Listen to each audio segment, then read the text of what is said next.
Assalamualaikum warahmatullahi wabarakatuh. Perkenalkan, nama saya Kamila Sukma Al-Farisi. Saya dari PGSD semester 4. Di sini saya akan menjelaskan sedikit tentang kekurangan dari pembelajaran terpadu. Oke, kita lanjutkan saja. Beberapa kendala atau kekurangan dalam pelaksanaan pembelajaran terpadu. Yang pertama, tidak semua kompetensi dasar dapat dipadukan. Jadi dalam satu mata pelajaran itu pasti ada beberapa kompetensi dasar. Tapi tidak semua kompetensi dasar itu dapat digabungkan dengan kompetensi dasar dari pembelajaran dari mata pelajaran yang lain. Yang kedua, dalam pelaksanaan pembelajaran terpadu dibutuhkan sarana dan prasarana belajar yang memadai untuk mencapai kompetensi dasar secara optimal.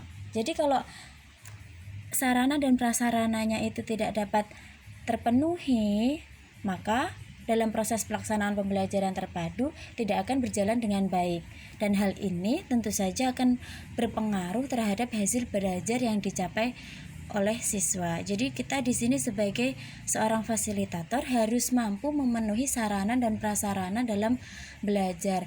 Kalau seandainya dalam sarana dan prasarana itu membutuhkan biaya yang banyak, jadi bagaimana kita harus mampu mengakalinya agar sarana dan prasarananya itu tetap ada dengan biaya yang lebih sedikit dan lebih praktis.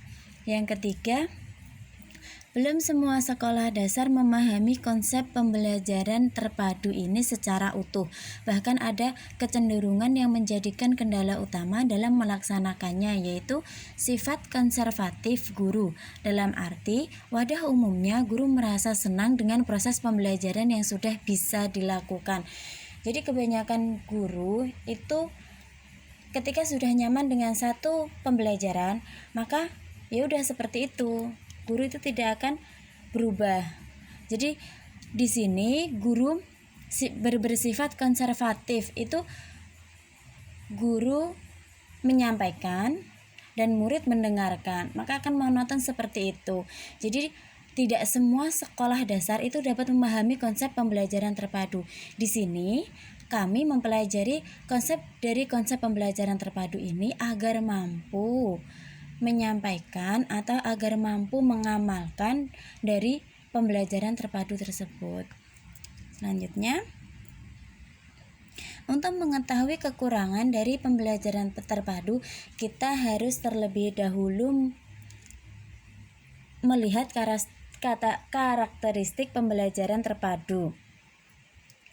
Nah, selanjutnya kita dari karakteristik pembelajaran terpadu dapat kita lihat dari sifat materi yang harus didukung oleh strategi yang berubah-ubah dalam setiap penyampaiannya.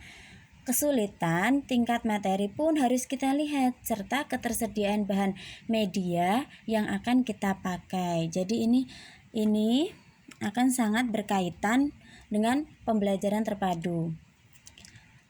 Kita juga harus melihat kondisi siswa yang memiliki perbedaan latar belakang. Ya, dari siswa itu kan berbeda keluarga, berbeda latar belakangnya. Jadi kita harus dapat memahami bagaimana kondisi siswa yang ada di kelas kita.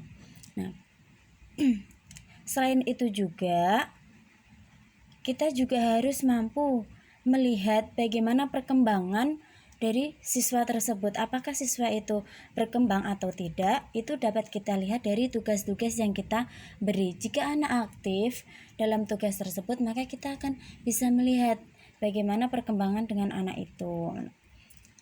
Kemampuan guru dalam menentukan model teknik serta metode pembelajaran juga harus diperhatikan. Nah, karena tidak semua model teknik serta metode pembelajaran itu cocok dengan pembelajaran yang akan kita sampaikan. Jadi kita harus mampu memperhatikan, kita harus mampu meneliti lagi bagaimana model dan metode yang akan kita gunakan. Sekian dari saya. Mohon maaf jika banyak salahnya. Terima kasih. Wassalamualaikum warahmatullahi wabarakatuh.